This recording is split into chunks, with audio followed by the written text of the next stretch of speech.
Operation Afghan के बारे में, जहां रूस और यूक्रेन और इजराइल हमास के बाद अब दुनिया के दो और देश पाकिस्तान और अफगानिस्तान में युद्ध जो है वो लगभग छिड़ चुका है। दोनों देशों की सीमा पर सेनाओं के बीच झड़प हुई है। इनमें 100 से ज्यादा पाकिस्तानी सैनिकों और 200 अफगान लड़ाकों की मौत की बात कही जा रही है। पाकिस्तान और अफगानिस्तान के बीच तनातनी लगातार बनी हुई है। दोनों ओर से एक दूसरे पर हमले किए जा रहे हैं और दुनिया भर से शांति की अपीलों के बीच दोनों देशों ने एक दूसरे को धमकियां दी हैं। दोनों देशों के बीच तनाव जो है वो लगातार बढ़ता जा रहा है। लेकिन अफगानिस्तान के विदेश मंत्री आमिर खान मुत्तकी के भारत दौरे और जम्मू कश्मीर को भारत का अभिन्न अंग बताने से पाकिस्तान में भी जो है तिलमिलाहट देखने को मिली है। दुनिया में कहीं भी युद्ध हो तो ट्रंप उसे सुलझाने का दावा करते हैं और अब ट्रंप ने यह दावा कर दिया कि पाकिस्तान और अफगानिस्तान के बीच चल रहे संघर्ष को लेकर दावा करते हुए कि यह युद्ध वो इजराइल से वापस जाने के बाद सुलझाएंगे। चलिए इस बीच कुछ और इंफॉर्मेशन इस पूरे युद्ध को लेकर आप तक पहुंचाते हैं कि पाकिस्तान और तालिबान के बीच विवाद की स्थिति आखिर क्यों बनी हुई है। तो कुछ जानकारियां जो है वो इसको लेकर निकलकर सामने आई हैं, जहां डुरंड बॉर्डर को लेकर दोनों देशों के बीच विवाद की स्थिति लंबे समय से बनी हुई है और साथ ही तालिबान पर टीटीपी को पनाह देने के आरोप हमेशा लगते रहे हैं, जिसको लेकर पाकिस्तान हमेशा विरोध करता रहा। अफगानी शरणार्थियों को पाकिस्तान से निकालना ये एक बड़ा विवाद का विषय है। इसके बाद अफगानिस्तान के विदेश मंत्री मुत्तकी के भारत आने से पाकिस्तान चिढ़ा हुआ है। पाकिस्तान इस बात को हजम नहीं कर पा रहा है। डुरंड बॉर्डर को लेकर दोनों देशों के बीच लगातार विवाद की स्थिति बनी हुई है। दूसरी ओर तालिबान की पाकिस्तान को धमकी सामने आई है। पाकिस्तान ने फिर हिमाकत की तो करारा जवाब मिलेगा। ये बड़ी धमकी है जो दी गई है। अगली बार जवाब और भी बड़ा होगा, ये क्लियर कर दिया, ये स्पष्ट कर दिया और हमारी तैयारी पूरी है। तो अफगानिस्तानी सरकार ने, तालिबानी सरकार ने ये क्लियर कर दिया, बॉर्डर पर हालात तनावपूर्ण हो चुके हैं। ये स्थिति फिलहाल जो है वो बनी हुई नजर आ रही है और पाकिस्तान ने फिर से हिमाकत की तो करारा जवाब मिलेगा। तो ये जानकारी जिस तरीके से सामने आ रही है, पाकिस्तान और अफगानिस्तान के बीच स्थितियां जो हैं वो काफी ज्यादा विपरीत इस वक्त नजर आ रही हैं। और इसको लेकर कुछ और जानकारियां पहुंचाते हैं। अफगानिस्तान की सैन्य क्षमता को लेकर बात करें तो पारामिलिट्री फोर्स 80,000 की है। कुल एयरक्राफ्ट को लेकर बात करें तो यहां पर 17 एयरक्राफ्ट हैं। साथ ही हेलीकॉप्टर जो हैं वो 11 मौजूद हैं। तो ये मिलिट्री क्षमता को लेकर हम बात कर रहे हैं। कुल अटैक हेलीकॉप्टर की संख्या 2 है। यहां पर अफगानिस्तान की सैन्य ताकत को लेकर हम बात कर रहे हैं। बख्तरबंद वाहनों की संख्या 6,555 की है और अमेरिकी सेना ने अफगानिस्तान में $7.2 बिलियन से ज्यादा कीमत के सैन्य उपकरण छोड़े हैं। टीटीपी की जड़ें अफगानिस्तान और पाकिस्तान सीमा पर हैं। टीटीपी को लेकर अगर बात की जाए तो टीटीपी के 35,000 सदस्य मौजूद हैं। आप देखिए कितनी बड़ी ये फौज है। अब बात करेंगे, हम आगे बढ़ेंगे पाकिस्तानी सैन्य ताकत को लेकर। कुल सेना 17.04 लाख से अधिक की है, यानी कि 17 लाख से अधिक सैनिक पाकिस्तानी सेना पर। पारामिलिट्री के 5 लाख से ज्यादा जवान पाकिस्तानी सेना में हैं। एयरफोर्स को लेकर बात करें 78,128, ये आंकड़ा एक बड़ा आंकड़ा है ये। और थल सेना 13,11,000 से ज्यादा की संख्या में मौजूद है। तो यह आंकड़ा है। नेवी को लेकर बात करें 1,24,000 यहां पर नेवी ऑफिसर्स हैं, नेवी के जवान हैं पाकिस्तान के पास। और एयरक्राफ्ट में 1434 एयरक्राफ्ट पाकिस्तान के पास मौजूद हैं। हेलीकॉप्टर को लेकर बात करें तो हेलीकॉप्टर की संख्या भी पाकिस्तान के पास काफी ज्यादा है, कहीं ज्यादा है, जो कि 352 की है। 350 से ज्यादा हेलीकॉप्टर मौजूद हैं। टैंक भी उसके पास है 3742, 3,742 टैंक मौजूद हैं। बख्तरबंद वाहन 50,000 से ज्यादा बख्तरबंद वाहन जो है वो पाकिस्तानी सेना के पास मौजूद है। सबमरीन को लेकर बात करें तो 8 सबमरीन पाकिस्तानी सेना के पास मौजूद है। यानी कि यहां पर जो है काफी ज्यादा सैन्य क्षमता पाकिस्तान की देखने को मिल रही है। इसी विषय पर हम चर्चा करेंगे और कुछ मेहमानों से बातचीत करेंगे, लेकिन उससे पहले आप एक खास रिपोर्ट देखिए।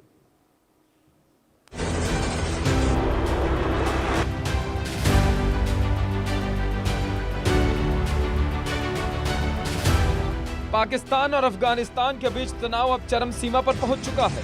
एक तरफ जहां अफगानिस्तान का दावा है कि उसके लड़ाकों ने 58 पाकिस्तानी फौजियों को ढेर कर दिया, 10 से ज्यादा पाकिस्तानी चौकियों पर कब्जा कर लिया है। वहीं दूसरी तरफ पाकिस्तान ने 23 सैनिकों के मारे जाने पर हामी तो भरी है, लेकिन दावा किया है कि उसने 200 से ज्यादा तालिबानी लड़ाकों को मार गिराया। अफगानिस्तान और पाकिस्तान के बीच हुई झड़प के बाद नई चाल चलती है। अफगानिस्तान के नेता गुलबुद्दीन हिकमतयार ने चेतावनी दी है कि पाकिस्तान की सैन्य कार्यवाही अफगान क्षेत्र में एक और थोपे गए युद्ध का कारण बन सकती है। वहीं तालिबान के विदेश मंत्री आमिर खान मुताकी ने पाकिस्तान को चेतावनी देते हुए कहा, अफगानिस्तान अपनी सीमा और राष्ट्रीय सुरक्षा की रक्षा करेगा। अभी के लिए हालात नियंत्रण में हैं। हम सिर्फ अच्छे संबंध और शांति चाहते हैं। अफगानिस्तान अब आजाद है और शांति के लिए काम कर रहा है, मगर पाकिस्तान यह नहीं चाहता। ऐसे में अफगानिस्तान के पास और भी विकल्प मौजूद हैं। इसी बीच दुनिया के कई देशों के बीच युद्ध खत्म करवाने का दावा करने वाले अमेरिकी राष्ट्रपति डोनाल्ड ट्रंप ने फिर से नया दावा कर दिया है। ट्रंप का दावा है कि अब पाकिस्तान और अफगानिस्तान के बीच चल रहे सीमा संघर्ष को खत्म करने के लिए बीच में आएंगे। मैंने सुना है कि पाकिस्तान और अफगानिस्तान के बीच भी लड़ाई चल रही है। मुझे मिडिल ईस्ट की यात्रा से लौटने दो, मैं एक और युद्ध सुलझा लूंगा, क्योंकि मैं इसमें अच्छा हूँ। मैं युद्ध में भी अच्छा हूँ और शांति बनाने में भी। पाकिस्तान और अफगानिस्तान युद्ध रुकवाने को लेकर ट्रंप नए नए दावे कर अफगानिस्तान को बेशक मक्खन लगाने की कोशिश कर रहे हैं, लेकिन अफगानिस्तान जानता है कि चीन को पछाड़ने के लिए अमेरिका बगराम एयरबेस की चाहत रखता है। इसलिए अफगानिस्तान ने साफ कह दिया है कि बगराम एयरबेस किसी भी कीमत पर हम अमेरिका को नहीं देंगे। वहीं पाकिस्तान और अफगानिस्तान के बीच हुए टकराव की वजहों की बात करें तो डूरंट बॉर्डर को लेकर दोनों देशों में भिड़े हुए हैं। वहीं पाकिस्तान ने अफगानिस्तान पर टीटीपी को शरण देने का भी आरोप लगाया है। इतना ही नहीं, अफगानिस्तान के लगातार भारत के प्रति बढ़ते झुकाव और नजदीकियों ने पाकिस्तान को भी चिढ़ा रखा है। दोनों देशों के बीच तनाव के बीच सवाल ये भी है कि आखिर तालिबान लड़ाकों के पास ऐसे कौन से हथियार हैं और वो पाकिस्तानी आर्मी के सामने कितने दिन टिक पाएंगे। दरअसल पाकिस्तान और अफगानिस्तान दोनों ही दक्षिण एशिया के ऐसे देश हैं जो लंबे समय से गरीबी, राजनीतिक अस्थिरता और आतंकवाद की मार झेल रहे हैं। दोनों देशों की सीमाएं एक दूसरे से जुड़ी हैं और दोनों पर ही पिछले कुछ दशकों में कई बार ताकतों का असर पड़ा है। अफगानिस्तान की सबसे बड़ी कमजोरी उसकी तकनीकी कमी है। तालिबान के आसपास अपना कोई आधुनिक हथियार उत्पादन तंत्र नहीं है। उनके पास जो हथियार है वो या तो अमेरिका से छोड़े गए हैं या फिर रूस और सोवियत दौर के पुराने हथियारों में मिले हैं। वहीं दूसरी तरफ पाकिस्तान में भी हालात कुछ बेहतर नहीं है। बार बार तख्ता पलट, सियासी खींचतान, आतंकवाद और बढ़ते कर्ज ने देश की कमर तोड़ दी है। इंटरनेशनल मॉनिटर फंड से लगातार मदद मांगने वाला पाकिस्तान अब आर्थिक संकट से सबसे निचले पायदान पर है। जमीन पर लड़ाई की बात करें तो अफगानिस्तान के तालिबानी लड़ाके अपनी गुरीली रणनीति से दुश्मन पर भारी पड़ सकते हैं, लेकिन अगर युद्ध हवाई स्तर पर पहुंचा तो पाकिस्तान को बढ़त मिल सकती है, क्योंकि उसके पास आधुनिक फाइटर जेट और मिसाइलें हैं। फिलहाल दोनों देशों के पास युद्ध का खर्च उठाने की हालत नहीं है, लेकिन अगर सीमा पर तनाव बढ़ता है तो ये टकराव पूरे दक्षिण एशिया के लिए खतरनाक साबित हो सकता है। Bureau report, India news. आपने खास रिपोर्ट देखी। इस विषय पर हम कुछ खास मेहमानों से बातचीत करेंगे और उसके बाद हम आपको एक सर्वे भी दिखाएंगे इस पूरे मामले को लेकर। लेकिन उससे पहले हम रुख करते हैं हमारे मेहमानों का। हमारे साथ रिटायर्ड कर्नल दिनेश नैन जी जुड़े हैं, जो कि रक्षा विशेषज्ञ हैं। हमारे साथ विदेश मामलों की जानकार श्रुति दासगुप्ता जी भी जुड़ी हैं। दोनों मेहमानों का बहुत स्वागत है। जल्दी से मैं दोनों का एक रिएक्शन लूंगा। सबसे पहले मैं आऊंगा दिनेश जी आपके पास। दिनेश जी, अगर जो ये स्थितियां इस वक्त बनी नजर आ रही हैं, क्या आपको लगता है कि अमेरिका की जो मध्यस्थता की बातें निकलकर सामने आ रही हैं, अमेरिका दोनों देशों के बीच मध्यस्थता करवा पाएगा? दिनेश जी। देखिए अभिषेक, डोनाल्ड ट्रंप की बातों को सीरियसली नहीं लेना चाहिए जी। उनका तो दिल में जो भी आता है वो बोल देते हैं। वो वास्तविकता है कि नहीं आने वाले टाइम पे, ये कहना बहुत मुश्किल होगा। लेकिन हाँ, ये जरूर है कि पाकिस्तान को अब बड़े मुश्किल दौर का सामना करना पड़ सकता है अगर ये युद्ध आगे और बढ़ गया तो।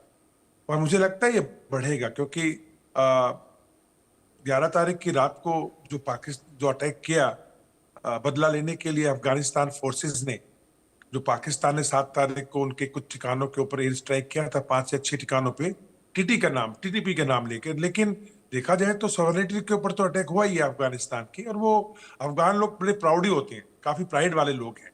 मतलब वो इज्जत की बात करते हैं, इज्जत पे मर मिटने वाले लोग हैं, और उनके लिए उनके देश पे कोई अटैक करे और उनको खाली छोड़ दे वो तो मुश्किल है।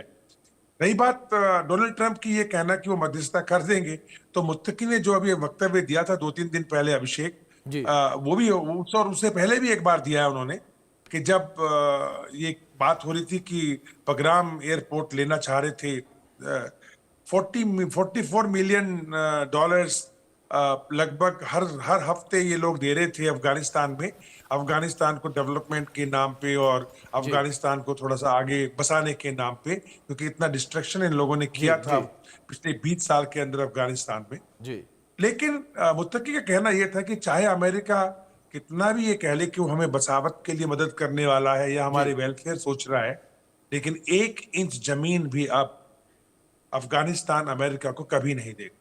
जी और ये बात बिल्कुल क्लियर है। जी और यही चीज देखिए आप 6 तारीख को, 6 अक्टूबर को, जब मॉस्को फॉर्मेट हुआ, उसके अंदर ना सिर्फ अफगानिस्तान, बल्कि देखिए विडंबना, देखिए पाकिस्तान भी, जो कि एक हफ्ता पहले ही अमेरिका को बड़े आश्वासन दे के आया था न्यूयॉर्क के अंदर, साइडलाइन में उसका अपना जो यूनाइटेड नेशन जनरल असेंबली के साइडलाइंस में जो मीटिंग हुई थी डोनाल्ड ट्रंप के साथ में, आसिम मुनीर की भी और इनके शहबाज शरीफ की भी, बड़ी बड़ी बातें की इन्होंने, इजराइल के वो पीस प्लान को भी हाँ कर दिया, और शायद बगराम के एयरबेस के बारे में भी इनको कुछ टास्क दिया गया था कि आप कुछ ऐसा जी कीजिए जिससे जी कि हमें अंदर जाके लड़ना ना पड़े और बगराम मिल जाए।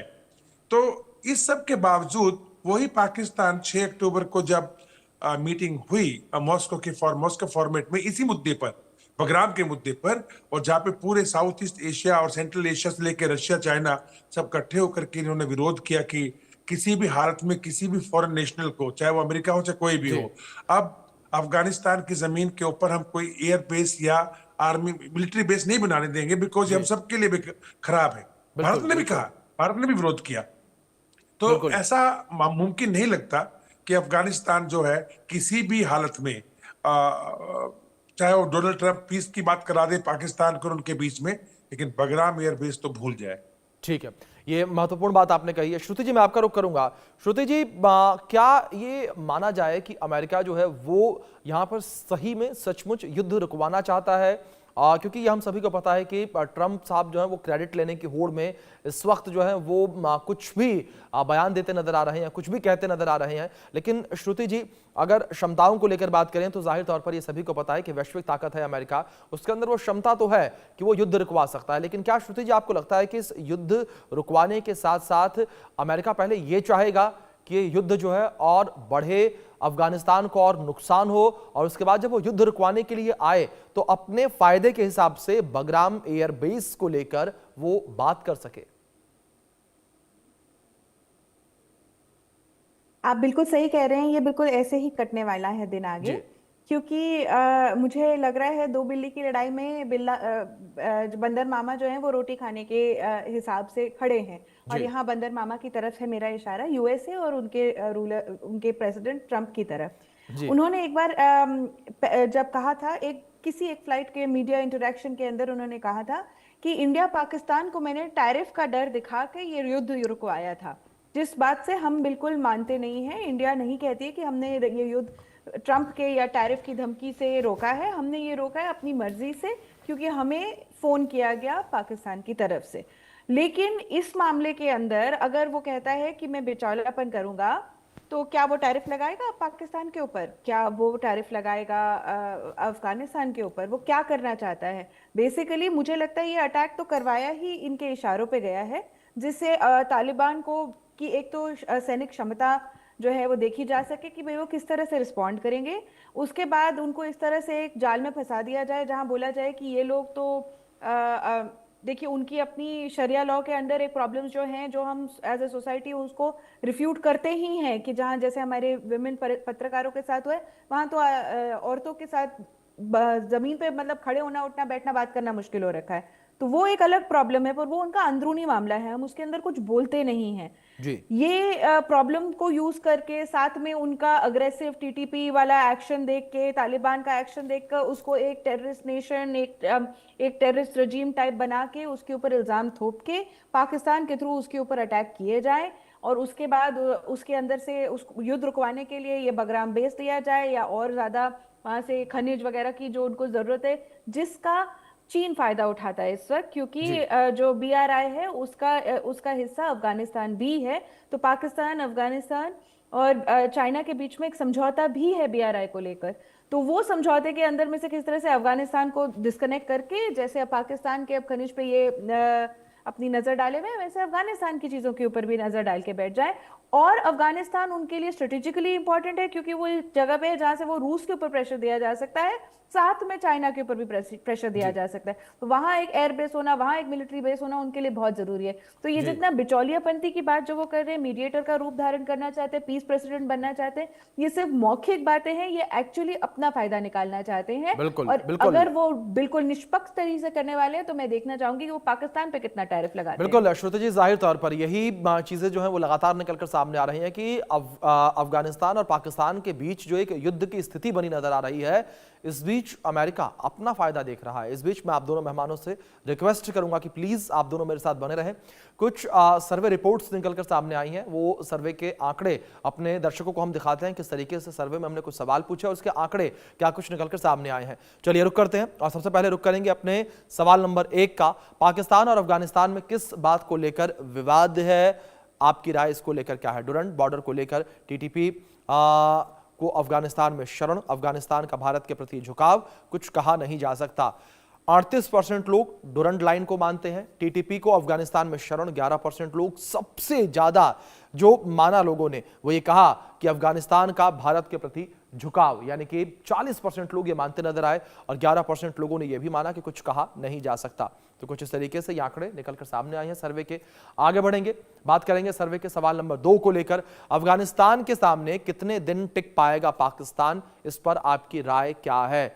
अफगानिस्तान ज्यादा मजबूत है, ये हमने पूछा। पाकिस्तान की सेना ज्यादा मजबूत है, कुछ कहा नहीं जा सकता। 39% लोगों ने कहा अफगानिस्तान ज्यादा मजबूत है, पाकिस्तान की सेना ज्यादा मजबूत, ये 44% लोगों का मानना। 17% लोगों ने ये कहा कि इस विषय पर कुछ कहा नहीं जा सकता। तो कुछ इस तरीके से इसके पूरे जो है वो आंकड़े निकलकर सामने आए हैं। अब बात करेंगे हम सर्वे के तीसरे सवाल के बारे में कि क्या पाकिस्तान अफगानिस्तान सीमा संघर्ष को खत्म करने में अमेरिकी राष्ट्रपति ट्रंप की भूमिका अहम हो सकती है।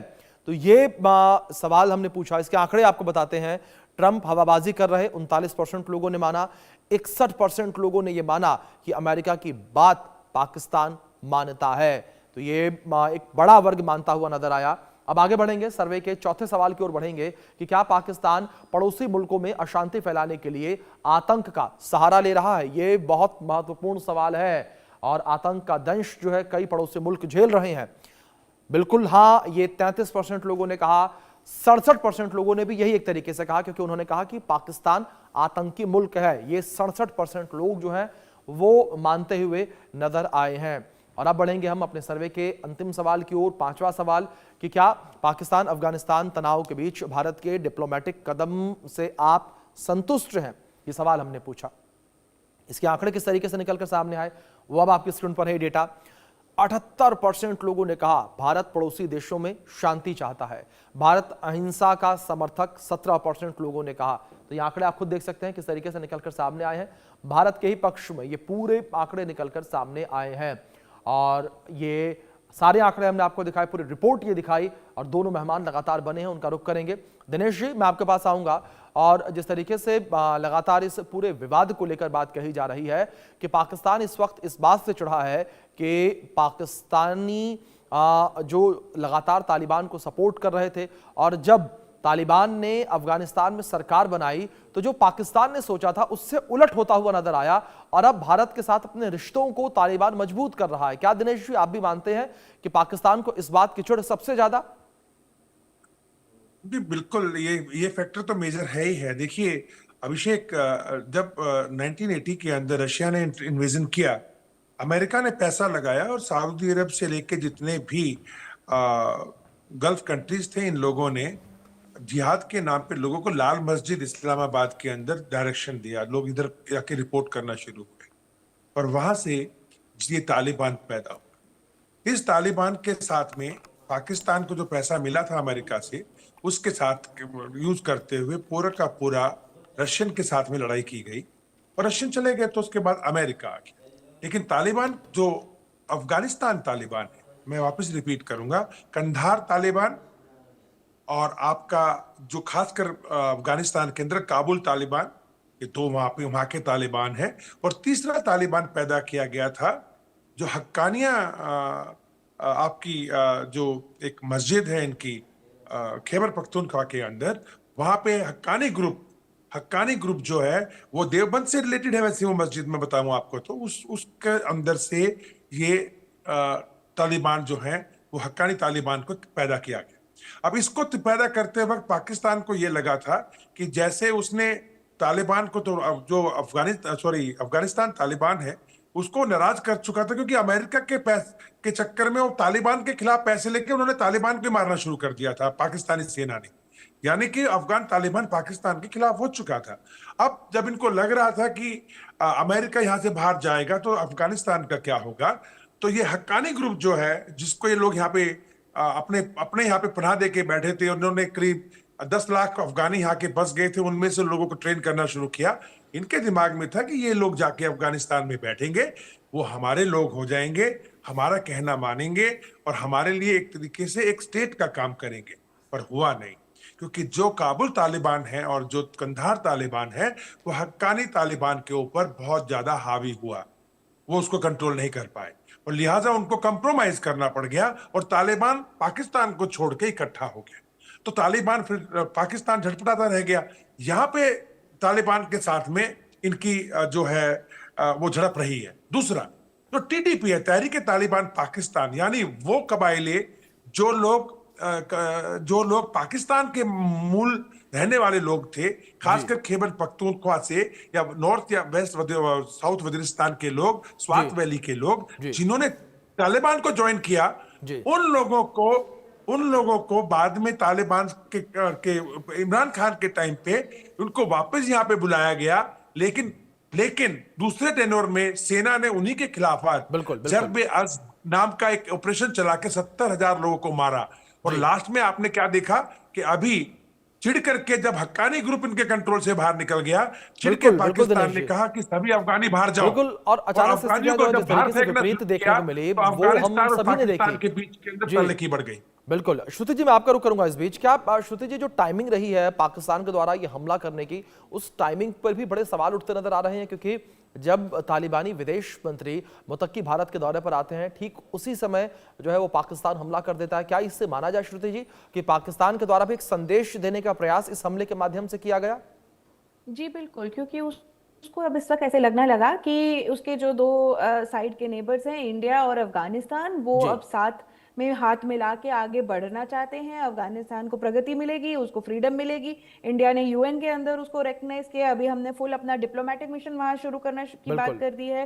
तो जब इस तरह की रिकॉग्निशन उसके दो हॉस्टाइल नेबर स्टेट्स करेंगी तो पाकिस्तान को थोड़ा सा घबराहट तो होगी, क्योंकि ईरान के साथ तो उसने धोखा किया है, उसने ईरान को के साथ में धोखा किया, क्योंकि अमेरिकन जो प्लेन्स हैं जिसने बमबारी करी थी ईरान इजराइल के वॉर के अंदर, वो प्लेन्स उड़े हैं पाकिस्तान की तरफ से, वहां उसके एयरबेस यूज करके, चाहे वो कितना ही यहाँ पे नकार दे उसको।